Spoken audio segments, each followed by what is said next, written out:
Iran কি পারমাণবিক বোমা পরীক্ষা করে ফেলছে, বোমা কি বানায় ফেলছে?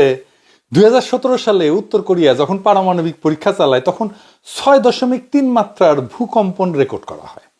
এইটা ছিল বিস্ফোরণজনিত কৃত্রিম ভূকম্পন। গতকালকেও ইরানের সেমনানে 5.1 মাত্রার ভূকম্পন হয়েছে।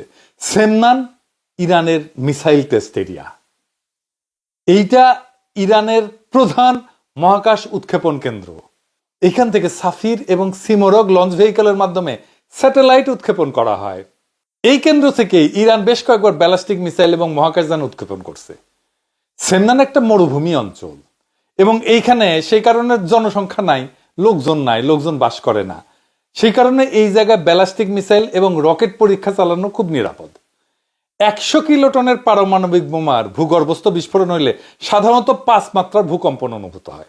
এই সামনান এলাকায় ভূগর্ভস্থ পারমাণবিক বিস্ফোরণের জায়গা হিসেবে তৈরি করছে ইরান। এই রিপোর্ট অনেক আগেই আসিছে। অনেকে চিন্তা করতেছে এইটা প্রাকৃতিক ভূকম্পন না, তবে এই ভূমিকম্পের কেন্দ্র মাটির 10 কিলোমিটার গভীরে। এত গভীরে পারমাণবিক বোমার পরীক্ষামূলক বিস্ফোরণ করা যায় না, করা হয়ও না। তবে আমি তো আর বিশেষজ্ঞ না, যা পত্রিকায় দেখলাম আর কি, সেটা থেকেই বলতেছি আপনাদেরকে। তবে 2024 অক্টোবরে এই সেমনানে একই মাত্রা ভূমিকম্প হয়েছিল। সেটা ছিল আরো গভীরে, 12 কিলোমিটার গভীরে। আর ইউরোনিউজ স্টোরি করেছিল যে এইটা সম্ভবত ভূগর্ভস্থ পারমাণবিক বোমার বিস্ফোরণ। ইউরোনিউজ কিন্তু ইউরোপিয়ান ইউনিয়নের, এটা খুবই নামকরা, বিখ্যাত, রেসপেক্টেড একটা নিউজ এজেন্সি। তবে পরে জন হপকিন্স ইউনিভার্সিটির গবেষকেরা এটা নিয়ে আরো বিস্তারিত গবেষণা করছিলেন, করে দেখাইছিলেন যে এই ভূগর্ভস্থ পারমাণবিক বোমার বিস্ফোরণের যে আলাপ হইতেছে সেটা আসলে সত্য না। এখন প্রশ্ন হইতেছে, যাই হোক, এটা হয়তো পারমাণবিক বিস্ফোরণের জন্য ভূমিকম্প হয়নি, সত্যি একটা প্রাকৃতিক ভূমিকম্প হয়েছে। কিন্তু প্রশ্ন হইতেছে যে ইরানের কি আদৌ পারমাণবিক পরীক্ষা করার দরকার আছে? যদি সে পারমাণবিক বোমা বানায়ও ফেলে তাইলে কি পরীক্ষা করাটা জরুরি, করতেই হবে? না, এটার দরকার নাই। সবচেয়ে বড় কথা হচ্ছে, যেহেতু রাশিয়ার সাথে একটা চুক্তি আছে, তাই কোনো টেস্ট না করলেও চলবে তার। কিন্তু আসলে কি ইরান পারমাণবিক বোমা তৈরি করে ফেলছে যেমন অনেকে মনে করতেছে? ইসরায়েল তো বারে কমপ্লেন করতে যাচ্ছে, কিন্তু এটা কি করছে? আসেন এটা একটু বুঝে দেখি। আজ থেকে 1 সপ্তাহ আগে ইসরায়েলের মিডিয়া রিপোর্ট করতেছে ইরান পারমাণবিক বোমা বানানোর আগে যে ক্রিটিক্যাল টেস্টগুলো করতে হয় তা সফলভাবে করে ফেলছে। এই টেস্টগুলো করে ফেলতে পারলে পারমাণবিক বোমা বানায় ফেলা 1 সপ্তাহের কাজ। শুধু ইসরায়েল না, বিবিসিও রিপোর্ট করছিল মাত্র 3 দিন আগে যে মাসখানেক লাগতে পারে ইরাকের একটা পারমাণবিক বোমা তৈরি করতে। এই যে তুলসী গ্যাবার্ড, যে আমেরিকার ন্যাশনাল ইন্টেলিজেন্সের ডিরেক্টর, সে বলছিল যে ইরাকের কাছে এনরিচড ইউরেনিয়াম, মানে পারমাণবিক বোমা বানানোর জন্য ইউরেনিয়ামকে এনরিচ করতে হয়।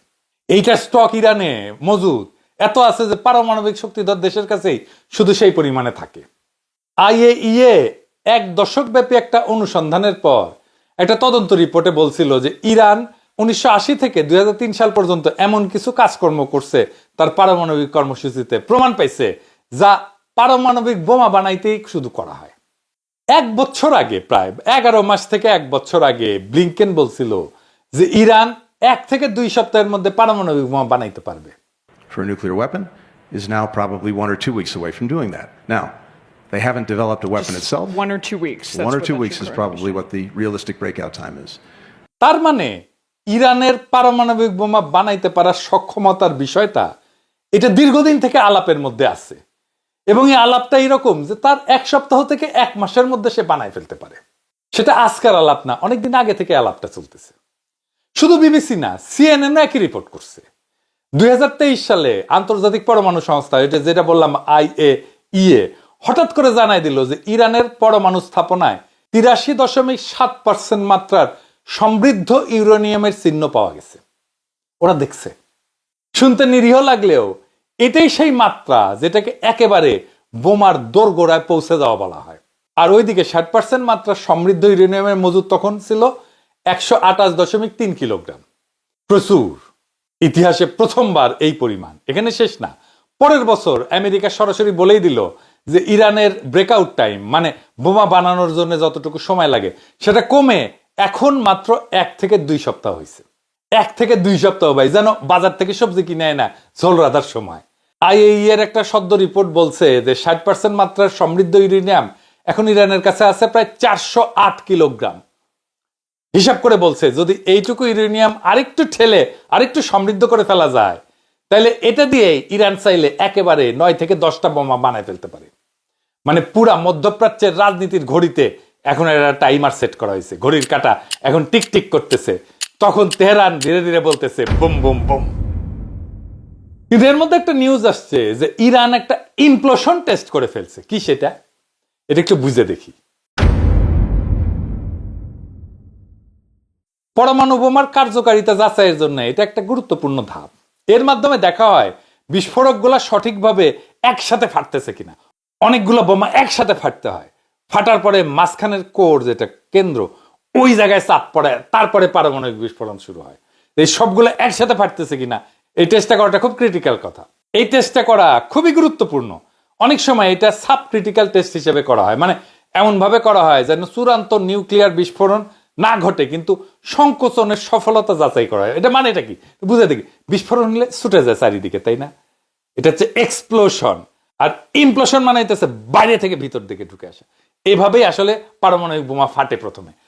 প্রথমে বাইরে থেকে একটা বিস্ফোরণ হয় যেটা ভিতর দিকে আসে, আর ভিতরে করে থাকে পারমাণবিক বোমা, সেটাকে ফাটায় দেয়।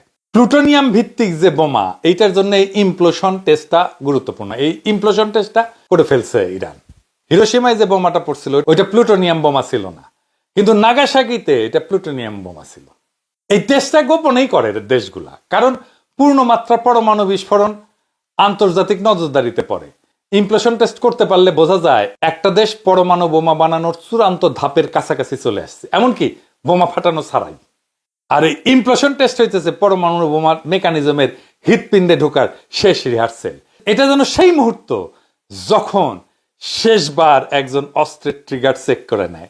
ইরান, উত্তর কোরিয়া বা অন্য কোনো রাষ্ট্র যদি এটা সফলভাবে করে, তাহলে ধরে নিতে হবে ঘড়ির কাঁটা এখন আর ঘোরে না, এখন বাজে। ইরানে ইসরায়েল আক্রমণ করলে সে তার পারমাণবিক বোমা বানানোর কর্মসূচিকে ত্বরান্বিত করবে, এটা অনুমান করছিল সকলেই। সম্ভবত ইরান এই কাজটা করে ফেলছে। তাই এখন ট্রাম্পও বলতেছে আমাদের গোয়েন্দারা যে রিপোর্ট দিচ্ছে ইরান পারমাণবিক বোমা বানাইতেছে না, এটা ভুল।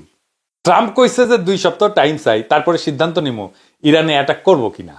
আমেরিকার বাংকার ব্লাস্টার বোমা আছে, যে বোমা যেটা মাটির নিচে থাকা ভূগর্ভস্থ বাংকার বা স্থাপনা ধ্বংস করতে পারে।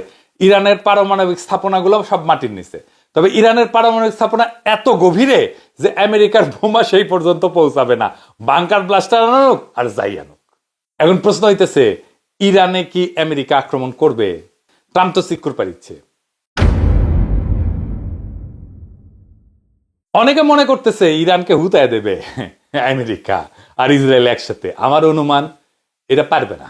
ইরান সম্ভবত বানায় ফেলছে পারমাণবিক বোমা। আমেরিকান আক্রমণ হলে ইরান তার সর্বশক্তি প্রয়োগ করে পাল্টা আক্রমণ করবে, আর সেটা হইতে পারে পারমাণবিক বোমা তৈরি হয়ে থাকলে সেটার ব্যবহার করা। ইরানের একরোখা সাহসী অবস্থান দেখতেছেন না? এই প্রস্তুতির কারণেই সম্ভবত এই সাহসী অবস্থান আমরা দেখতে পাইতেছি। আজকের প্রশ্নটা আর শুধু ইরানের না, এটা গোটা দুনিয়ার সব নির্যাতিত, শোষিত, অবরুদ্ধ জাতির। ইরান হয়তো পরমাণু বোমার শেষ পরীক্ষায় পৌঁছে গেছে, বা হয়তো না, কিন্তু ইরান যা নিশ্চিতভাবে অর্জন করে ফেলছে তা হলো আত্মমর্যাদার পরমাণু স্তম্ভ। যে দুনিয়ায় গণতন্ত্র আর মানবাধিকার নামের শব্দগুলোকে অস্ত্র বানায় সাম্রাজ্যবাদের ট্যাঙ্কে চাপায় দেওয়া হয়, যেখানে ইরান দাঁড়ায় আছে অধিকার আর প্রতিরোধের এক বিকল্প ব্যাখ্যা হইয়া। এই প্রতিরোধ শুধু ইসরায়েলের বিরুদ্ধে না, এই প্রতিরোধ সেই সাম্রাজ্যবাদের বিরুদ্ধে যেটা জাতিসংঘকে নিজের ঘরের চাকর বানায় রাখে, আর আইএই এর রিপোর্টটাকে নিজের মিসাইলের সময়সূচি হিসেবে ব্যবহার করে। ইরান যদি সত্যি সত্যি পারমাণবিক বোমা বানায় থাকে, তাইলে সেটা গোটা দুনিয়াকে ধ্বংস করার জন্য না, বরং নিজেদের ধ্বংস হওয়া থেকে বাঁচানোর জন্য। এটা ধ্বংসের প্রতিশোধ না, অস্তিত্বের প্রতিরক্ষা।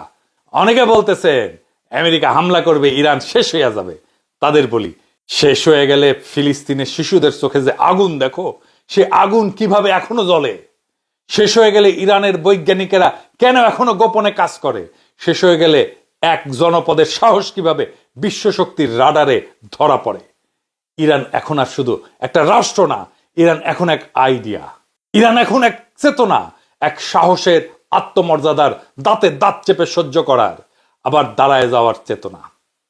একটা জাতির না, একটা সময়ের, একটা যুগের প্রতিনিধিত্ব করে এখন ইরান।